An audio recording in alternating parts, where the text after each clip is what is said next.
Florza, mirë se erdhe në Bordeaux. Mësy u gjeta, faleminderit për ftesën. Si lindi ky interesimi për kristalet dhe energjinë e tyre? Si fillim lindi interesimi për të stiluar. Pata një projekt në gjimnaz, i cili vinte nëpërmjet Junior Achievement. Unë isha kryetare e senatit dhe duhet të krijoja një kompani. Kompania që krijuam ishte me artizanat. Meqense në gjimnazin që unë frekuentoja, ishte një gjë e zakonshme, të gjithë kishin mama, gjyshe në shtëpi që bënin diçka artizanale. Unë ngeca te bijuteritë. Sigurisht në fillim ishim me dru dhe plastik, por me kalimin e viteve, duke filluar dhe shitja e tyre, më pëlqeu shumë të nxjerrit para. Më jepte shumë kënaqësi. Kështu që në një nga udhëtimet e mia për të mbledhur materiale, njoha kristalet. Isha 20 vjeçe në atë periudhë. Sa kuriozitet shet tek njerëzit për këto njohuri mbi kristalet? Disa kanë kuriozitet sepse kuptojnë se çdo të thotë energji dhe duan ta eksplorojnë atë në maksimumin e mundshëm. Disave i tërheq mistika që mbart. Realisht deri ku mund të shkojë frekuenca e një kristali, energjia dhe çfarë mund të bëj në jetën e tyre. Kështu që ka dy kategori njerëzish. Cilat janë pyetjet që të bëjnë më shpesh njerëzit për kristalet? Ku ta mbaj? Është një pyetje, ku ta mbaj? Sa i madh duhet të jetë kristali, për sa kohë e bën efektin. Pastaj pyetje konkrete janë çfarë kristali duhet të marr për para, çfarë kristali duhet të marr për dashuri, si funksionon, sa shpejt mund të njoh dikë, dhe këto janë pyetje që marrin përgjigje shumë të zgjatura sepse nuk funksionojnë gjërat me një klik. Në fakt, ku duhet mbajtur? Duhet ta kemi gjithmonë me vete apo mjafton që ta lëm diku në shtëpi dhe e bën atë veprimin e tij? Nëse është kristal dekorativ, është për ambientin e shtëpisë dhe frekuencat e tij ti përfiton për aq kohë sa je brenda ambientit. Në momentin që ti del në ambienti, sigurisht që ti nuk i përfiton më në mënyrë të pandërprerë. Ke efekti që të kanë dhënë, po patjetër. Nëse bëhet fjalë për një proces afatgjatë, për shembull për mbrojtje, siç është turmalin nga energjitë negative në jo negative, atëherë duhet ta kesh në trup në mënyrë të pandërprerë. Sidomos kur je në kontakt me njerëz dhe me situata që ty të ngarkojnë negativisht. Nëse bëhet fjalë për bollok, mund të jenë kristale për portofol, funksionojnë shumë mirë. Pra varet gjithmonë për çfarë duam kristalin dhe si do ta përdorim atë, sa afatgjatë duam energjinë. Ka shumë njerëz që thonë se kristalet janë thjesht gur dhe efekti i tyre është vetëm psikologjik.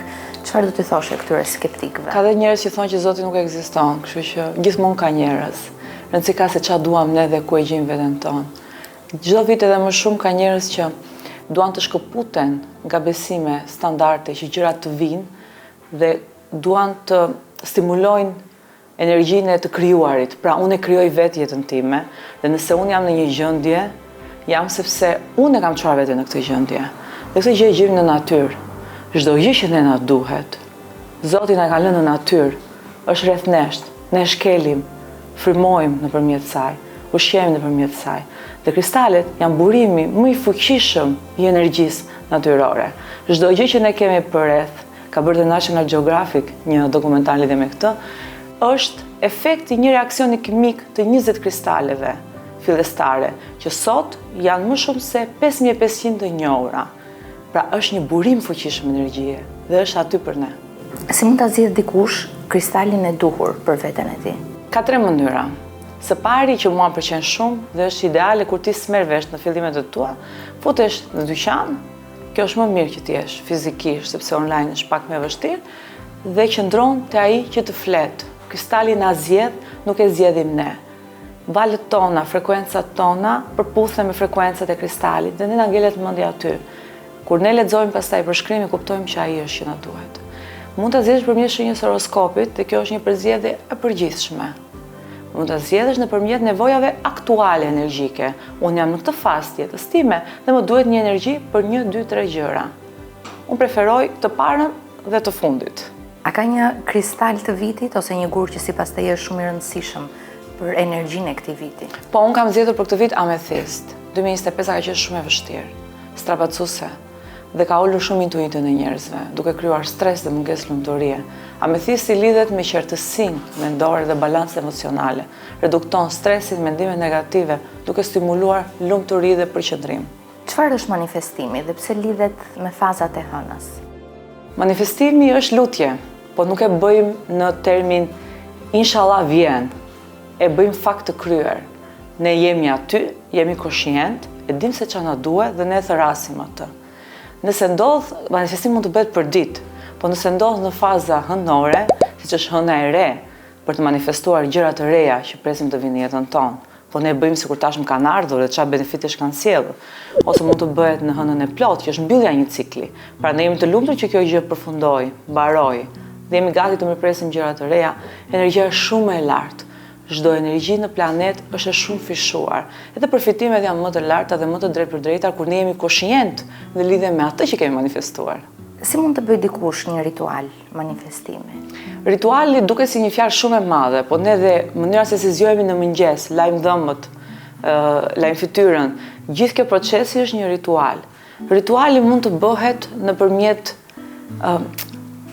si të them gjesteve që na çon shpirti jon, pra ndezja e një qiriri, ndezja e një bime për të pastruar energjitë, fillimi i shkrimit të një letre, ose unë për shumë fërkoj duart para se të nis një ritual dhe kaloj ato, sepse kur fërkoj duart ti përçon energji, krijon energji dhe kaloj rreth rrotë të trupit tim.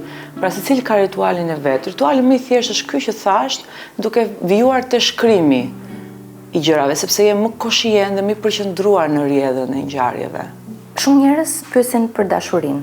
A ekziston vërtet një kristal që e tërheq dashurinë? Ekziston një kristal që të hap ty zemrën, që ta shohësh dashurinë. Ekziston një kristal i cili të ndihmon ty ta duash veten më shumë, dhe kur ti e do veten, njerëzit të duan shumë fish, mbrapsh. Dhe ky është rose quartz. Po përtej rose quartzit ka morganit, kunzit, që janë edhe kristalet të cilat shkëpusin emocione nga e shkuara, të cilat ne i mbartim, dhe pasere nuk na lejojnë të jemi të hapur ndaj dashurisë dhe të rreshjes së saj. Për dikë që nuk ka përdorur kur kristale, cili do të ishte guri i parë që do të rekomandoje? Kemi disa kristale të cilat konsiderojmë kristale për fillestar, të cilat janë kristale që plotësojnë mbëshllëqje energjike, bazike. Për shembull, rose quartz që stimulon dashuri. Mund të jetë amethist për të reduktuar stresin, për stimuluar lumturi.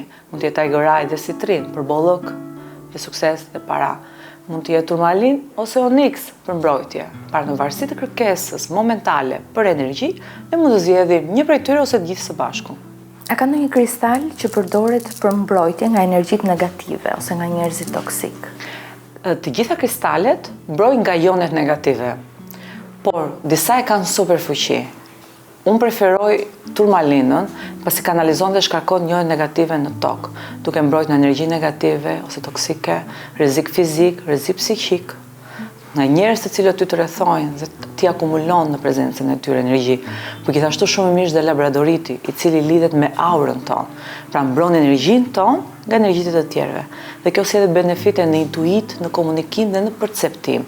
Pra sipas rastit, me në krye turmalinën, mund të zgjedhim disa kristale, të cilat përshtaten dhe situatave të tjera përveç se mbrojtjes. Disa besojnë se disa gur mund të ndihmojnë në sukses financiar. Cili është ai kristal që lidhet me bollëkun? Citrin, pirit, tiger eye janë kryesorët, po ndonjëherë duhet të shohim pse nuk kemi sukses, se nëse ti punon vazhdimisht, po ndërkohë nuk merr gjëra të cilat ti mendon që meriton, ose po e zëm që vërtet i meriton, mund të ketë një problem tjetër. Pra gjithmonë duhet të shohim edhe pjesën pak më thellë. Kristalet stimulojnë energji të cilat ti i ke. Pra ti po punon, meriton të marrësh më shumë, dhe kristalet stimulojnë frekuenca për të zhbllkuar këtë energji midis teje dhe asaj që ty duhet të vi. Po nëse ti nuk punon, nuk ka kristal që të merr përsipër. A ke pasur ndonjë rast konkret me një klient ose ndonjë person që ka përjetuar një ndryshim të fortë pasi ka përdorur kristalet? Ja, tani do të poshtë që sapo thash, se mbaj mend që një ditë po prezantoja Citrinën në një grup të rinj dhe i thash që Citrina duhet punosh për të sjellë lek. Dhe njëna goca tuaj tha, jo tha, të kujtoj tha që ishim ulë të shkallët e pallatit. Unë sapo kisha marrë Citrinë dhe erdhi tjetri më tha, do vish të punosh se ke bërë një intervistë vjet, je pa punë.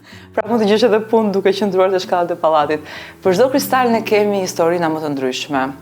Kemi ditën e parë të vitit të ri, erdhi një zonjë që para se të mbyllej viti kishte bler turmalin edhe selenit për makinën e gocës.